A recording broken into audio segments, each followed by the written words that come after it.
Welcome to a very special edition of Uncle Gramma's Story Time. I am not Uncle Gramma. I am Gary. This is Uncle Gramma, my favorite dudes in the world, and this is his story time. And we have a very special thing going on. But before we get to that, we got to get to this. A little feature we like to do around here. It's called, What Did Uncle Gramma Enter into Skynet to Get These Beautiful, Beautiful Backgrounds? And I'm telling you, this is something. So I'm going to say, you always say Ukrainian old grandma, so I'm going to say Ukrainian old grandmas smoking cigars, playing poker. Yeah. Well, actually, I didn't put Ukrainian in there. So Yeah, they don't look Ukrainian. You're 100% right. There's, I think, 2 or 3 more prompts that I put in there. It's so horrifying. Like, just the fact that the cigars are the wrong way throws me off. Like, these things are so unnerving. Well, yeah, like that. Even the way she's holding on to a card that's kind of weird, but the cigar is backwards. Like, Yeah.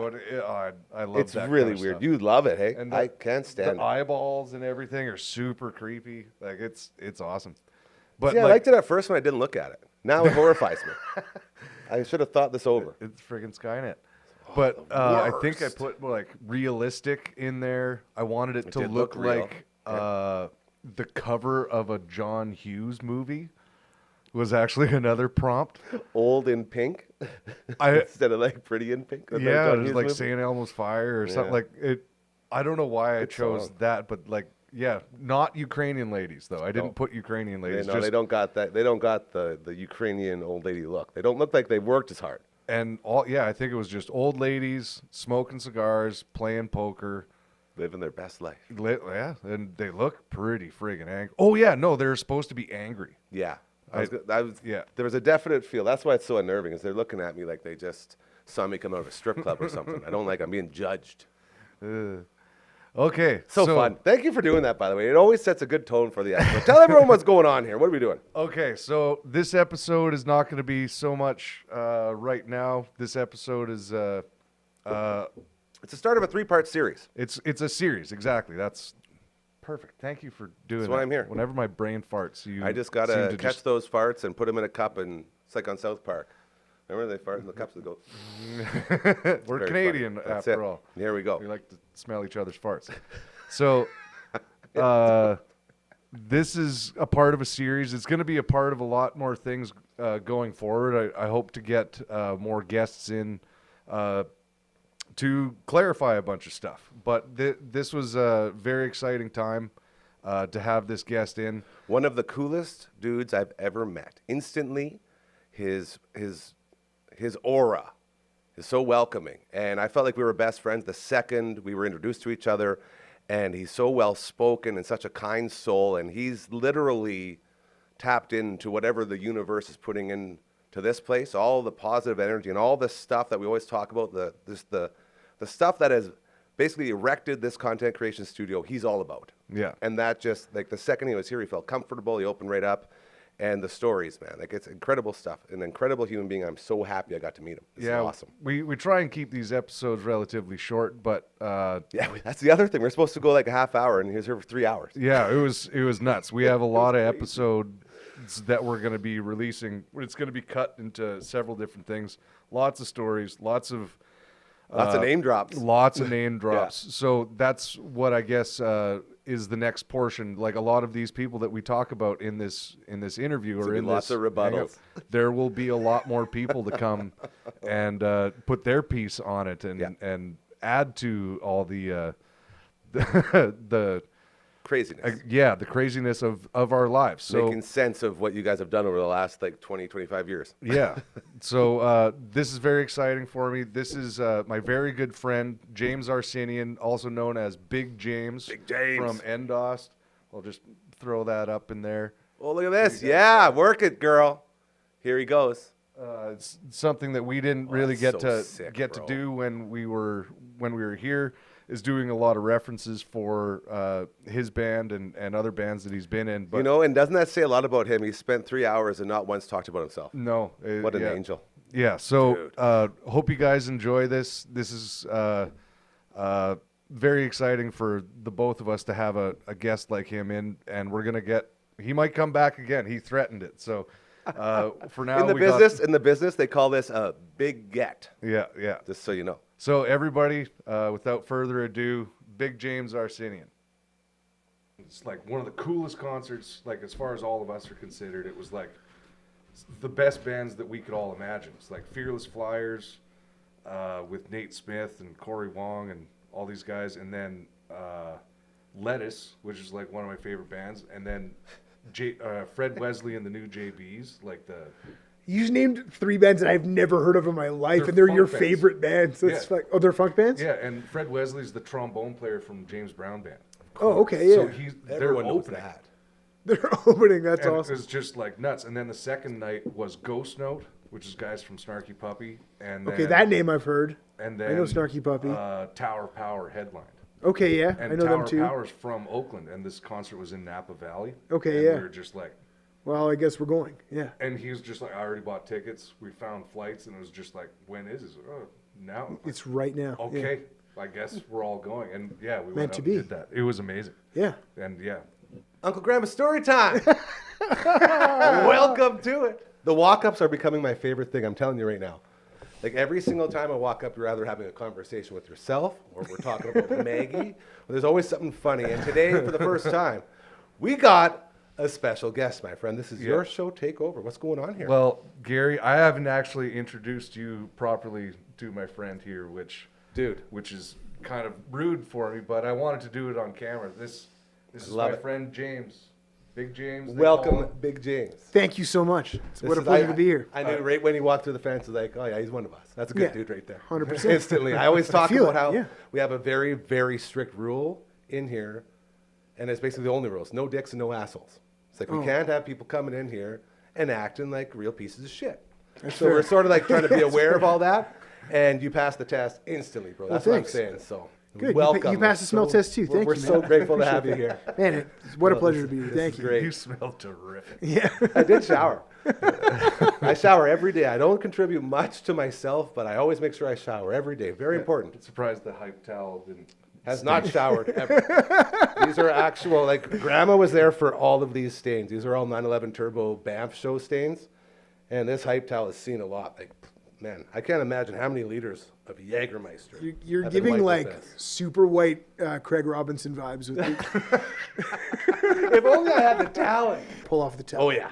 Yeah. And Also very true. I explained to him years ago, it's like you can't just be on stage with your arms in the air. You got to have something going Something, on. yeah. Like Before this, I otherwise, was, you just look like that dickhead that got on stage and wants to take his shirt off. that's what I was before the hype towel. After the hype towel, I became tour manager Gary. It brought everything together. So that was very cool. I've never seen you, Uncle Gramma, more excited about anything than you were today about this. Yes. You wouldn't tell me anything about it. You're like, dude, I'm so excited. Like, this is a really big thing for me. And, like, you got me amped up for what's going on. And I've never even met him or I don't know anything about him. I'm like, yeah, he's coming, bro. Here we go. Well, here Tell I me am. what's going on here. What's this magic I'm feeling? I've arrived. Beautifulness. Oh, this is going to be very hard to go back and forth with you guys. But like, because I'll I stay out want of you the way. to meet each other as well. Absolutely. But you, I guess, like you said, you don't necessarily. You've just met James. So when I originally met you, was because of Steve. So Steve Vargas. yes. Yep. So when Sparky was in its, I guess, infancy of trying to be on the road and trying to navigate MySpace Yeah. to do it all, one of the bands that used to travel out west all the time was Tugnut. Mm-hmm. And were they always from Cambridge? I know they were from Fort Francis, Ontario. Yeah, originally before like Mark. way the heck up north there. Yeah, and not Mark though. Hibbs, aka Hibbs. Sorry. He's, yeah. I mean, you say Mark, I'm like, I know who you're talking about. My brain immediately translates it to Hibbs. But yeah, he's from like Southern Ontario, and they met there. Okay. And those guys are like the guys who taught me how to tour. And that they used to come here and play basements and jam spaces and stuff Yeah. with bands that I knew or had heard of from town. And they'd be like, you have to see this band. Your Tugnut is one of the most interesting things that you might ever see in your life. Yeah, I've let never alone seen a another band like that ever. No. Still, Before or since, yeah. yeah, exactly. And shout out to all three of those guys. Yeah, absolutely. Joe, Hibbs, and Steve. You've talked that a couple I've times already on this talked show. about it. Yeah. Big They're fan. hugely influential to a lot of us in the sense that these guys lived, breathed, and just ate music 24/7. They lived together. They were like metal monks. They were like 100% devoted to the craft, to the art, to what they were doing. Like, this is what we do. And I it remember him was so inspiring to me. saying like that they had a $2 a day rule on one tour, like 30 days out. Like they're only eating $2 a day each. Yeah. And it was like for the whole time, they're like, yeah, sometimes we'd get free stuff Yeah. and we didn't have to spend our $2. Yeah. Totally. Totally. Like, Yeah. so that's when and you see them having lived through it, having enjoyed themselves. Obviously, there's trials and tribulations, but you spend enough time around those three, especially at that time. Yeah. And that inner camaraderie and how kind of goofy everything was and how Yeah. happy and excited they all were to do what they were doing. Yeah, because it's exciting to do something like that, especially when you're young like that. It's like, I've never been this far away from my house before, and I don't know anybody here, and you find it's an adventure. Mm-hmm. Do you know what I mean? And they were the ones who were like, look at this adventure. You can do this too. You could also have an adventure. Yeah. And they saved me a lot of like hard lessons in the beginning, like little things, like bring a kettle. You know what I mean? Those little things, Yes. man, like out of the gate, I was like 100 times better off than most bands because they were like, this is how you make sure you change over fast. Yeah. Make sure you bring a kettle. Go to Costco. Those like little things, Yeah. you know, it's like, Well, yeah, it was the tuna and ramen. It's like you can do however many bags of ramen in a day, and then if you feel like you want to spend your full $2 or Yeah. you saved up your money, you go get some tuna. Oh, yeah. To put on the Amp ramen, it and up. it's like you're eating protein, you're doing all Yeah. this, like everything they did. So when I met you, it was because of them giving the opportunity for me to find out for myself. That's why I love Steve so much, and the history that we have now. I still don't feel that like I've gotten to even the drive and determination that a lot of you guys have in the East. And when we met all of you, it was so eye-opening for the rest of us. Like we backed off being like, it seems like we're out here for fun. It's like this is concerning because we're actually supposed to be doing this for real. yeah. And we're playing with all these guys who are doing this for real. And this isn't a joke. And it's like, it kind of is for us, I think. And we have to snap out of that. Yeah. And we have to get off our ass and make sure that you can't go to a show expecting for people to be there. No, Like yeah. you've never been there. Yeah. So You got to earn it you got to earn it. You have to hustle. You have to actually do one by one. Raps. And like when you're so young Reps. and have nothing, Yeah. and it was like, how are we going to do this? I don't care. We're just going to do it. Steve was the first one to open up doors being like, yeah, man, I can basically point you in the right direction of the right cities to go to, but here's a website that has all the contacts for everything. Yeah. Figure it out for yourself. Yeah. And I was like, He did that for me too. and it was such an awesome thing to have that conversation because he didn't give me anything but a website. Yeah. And it was like, here you go. This is Changed what I your did. life. And it's like, he isn't going to book this. He isn't going to, like, help. Here's this guy's name, this guy's number, this, Yeah. this, and this. Unless it's a real question. Yeah. So it was like, I have now routed my own tour. I have now done this. I've contacted these people. Now I need a gig between Toronto and St. Catharines. Yeah. And don't you live in Cambridge? He's like, yeah, which date? Yeah. And then it was like, Yeah. this is Connecting what the he dots. this is Yeah. what he wanted. He's like, he wanted teach a me man to to figure fish. it out Yes. on my own. And it was just Yeah. like, and then after that, so when are you playing Hamilton? It was like, this date. He's like, well, you have to get in touch with James because they're playing the same festival. It was like, oh, I'm okay, trying so to remember who's what James? festival And it this was. And we played at the Casbah. I remember the Casbah. I'm pretty sure it was the first time we had actually played with you in Ontario. Maybe we had met here, but I'm pretty sure we met in Hamilton at the Casbah. And we played in a smaller, it was a festival that was happening over maybe a 2-day thing. And like Trent Signal this. was going to play Yeah. in the bigger venue because there's a smaller side and a bigger venue that was happening somewhere else. Okay, yeah. And that's when you guys were telling us that you knew John from Threat Signal because Yeah. they're from Hamilton. It was just like, who are all these guys? Yeah. Like, and Steve or Hibbs or nobody was around. It was just like, obviously, just go and do your thing. But you can come back to Cambridge Yeah. and stay at the house if you want because Yeah, those guys the are. nutsack. Yeah. And Yeah. he's like, might as well meet him because you're both staying in the same fucking Yeah. house. Is We're that like, where you got the pod sack from? Yeah. Well, we called I listen to our these. place just until we moved. We were on Norman Street. We call it the Sack on Norman That's because it was awesome. never. Yeah. We're not the nut sack. We're not tug nut. But, Yeah. like we always just had that in the back of our minds. Like Simon and I, it's because he has a lot of the same connections. Yeah, with them yeah, as he sure well. does, So, yeah.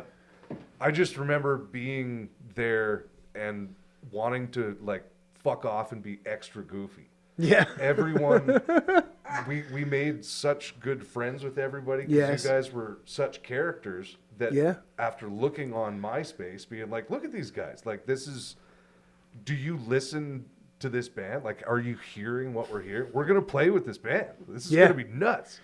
This might be the best matchup we've had for a while. And sorry, the day before this Yes. was when we met Disgust Oh, Figs in the gang. at the Circus room. I feel like I was at that gig I too. think we played that show. Maybe that was the first gig. Maybe I think that was the That first might have been one. the first gig. I feel like that was probably it. I have a memory. I mean, let's think about this. This was what, 2004 or 2006? It would be probably 2006. So that's 18 years ago. Yes. There's been a lot of Jägermeister in those 16 years, 18 years. I just already messed up how many years it is. But I mean, my memory's fuzzy, but I have a very distinct memory of having a chat with you at Discuss Jam Space. Yeah, we went We to were, Jam Space yeah, we were afterwards. killing time and hanging out, and we got to chatting. And you paid me a really nice compliment. You told me that I had like something to the effect of I had personality in spades, and I was like, "Well, that is, I mean, it's true. It's, I mean, I know that, but thank you for recognizing." I remember we were fucking trying to play hacky sack at one point. Yeah. We're all standing there in a circle playing fucking hacky sack in a parking lot, super metal. Yeah. And Neil's like doing this weird like deer leg thing, where he's like hitting Doing what Niels does. and pretty much had everyone in stitches. And between you two guys, like it holding court in that group, and then only knowing the Disgust guys for so long. Yeah. But it was like they went from just the most evil thing that I'd ever seen in my life to just like, this is so funny. I haven't laughed so hard. Yeah. And like, You know what's crazy, man, is that I texted with Figs today. no shit. Yeah. Because I texted him yesterday, actually. I sent him an episode of your podcast in which he got mentioned. And I was like, oh yeah, there it is. But yeah, I was like, have you seen this? You get mentioned. You gotta know about this, you know? And he's like, actually, I haven't seen this. And then I got a text today. Kick Like, my ass. I got a text that he enjoyed it. Yeah, we all good. got a good laugh out of it. Good. But he will jujitsu you to death next time he sees you. Please, for the love of God, you are so much healthier than I am. Dude, just don't. And you have Grandma's children, fragile. that's- Be gentle with him, Figurito. This I want to see you so bad. this is this is everything coming to fruition. When we first started talking about this vision that you had, Yeah.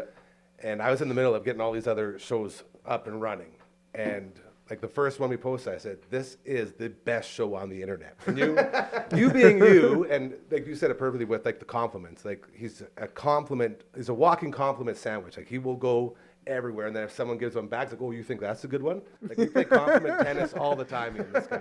But We really get along. authentic, though. That's the Do you know what I thing. mean? Like, I know when That's you it. say something like that to someone like me, you mean it. Yeah. That is You know the what I whole mean? thing. You're You not can- blowing smoke. And No. a guy like you can tell right away too if it's not, 100%. and that's like me too. I like to think I'm a good judge of character, and so with this idea of stories from the road and bringing people in that were a part of the stories from the road, I told them this is the only show that we will have on the network that won't need any other help to grow. it's built to organically grow because one friend sends it to another friend Exactly. after you talked about them, and then all of their friends start hearing that their name was said on the show, and then before you know it, you have a network just like you guys had when you first started. It comes together. Absolutely. It comes forward with this incredible show that you thought up. I'm so excited for it. Sorry, that was just me fangirling, but I love seeing the idea work. Let's all suck Grandma's dick. Finally! Why didn't I just start with that? That's what I was trying to say. Oh, wait, is this a family show? Not anymore. No? Well, all right. You might have Sorry, to get a children. mature rating. But I like the idea behind it, though. And it's going to start happening because everyone, it's not just the people that are involved in the stories that are interested. The people watching are invested in the stories. Yes. It's so cool to me. So I'll stop now. I'll close my mouth. That wasn't me. Not me. I always felt that I'm kind of in the middle of all these different worlds of things, right? Like playing with different types of bands, being able to travel with different types of bands. Yeah.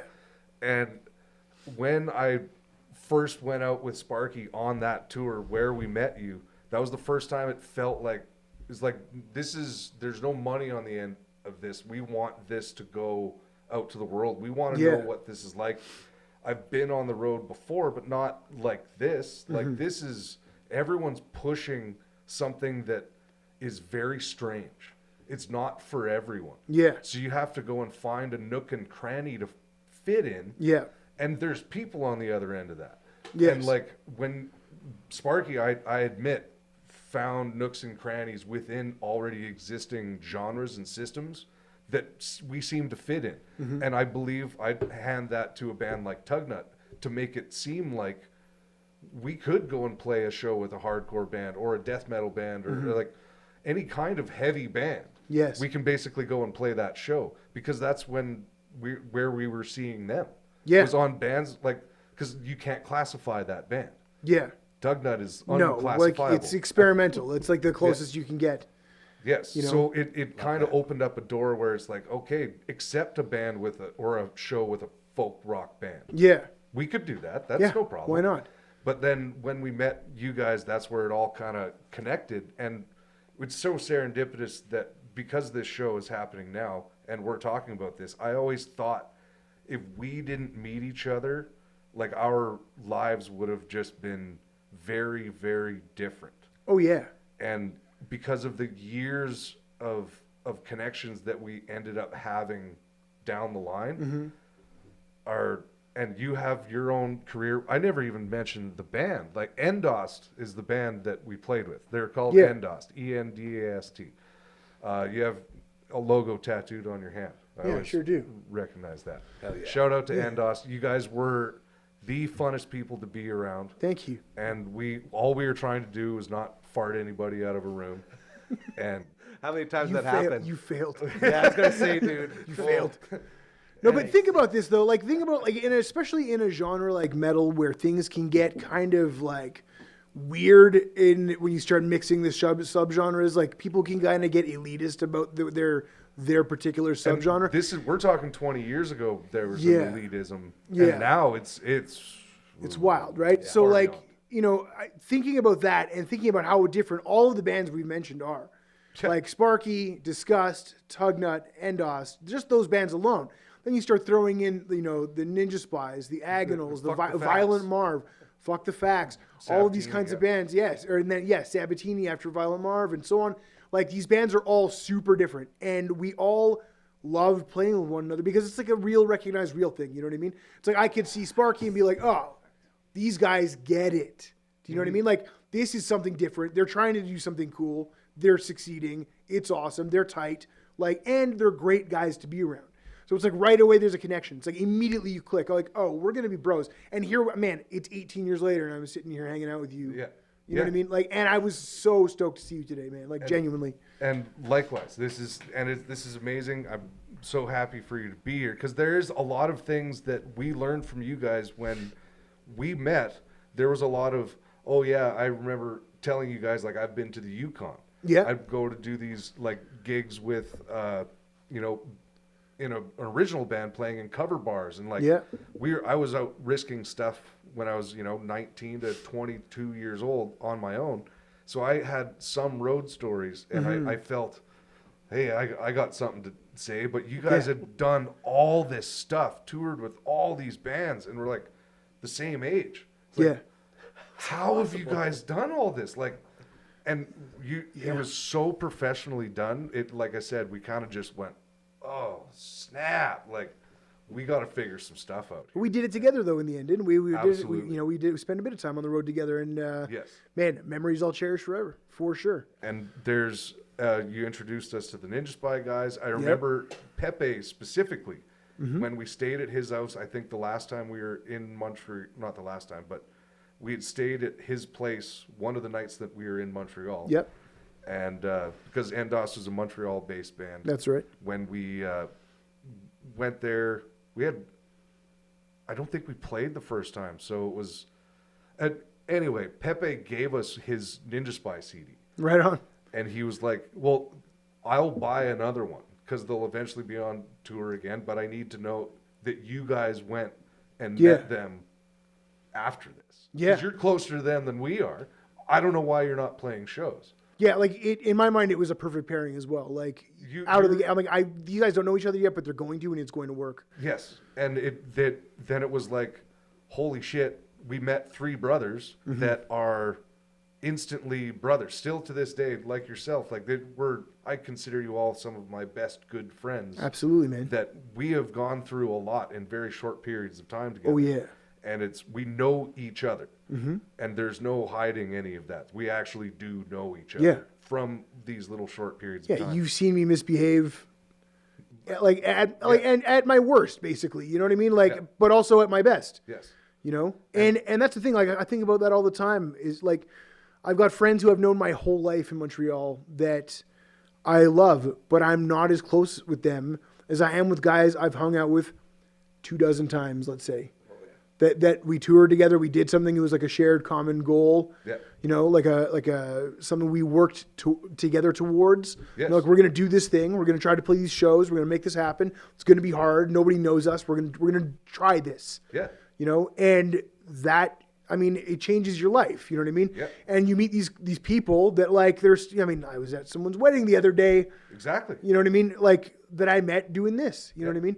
Like, we're friends all these years later, and I love it. Like, I can drop anywhere in Canada, and I'm gonna have a friend.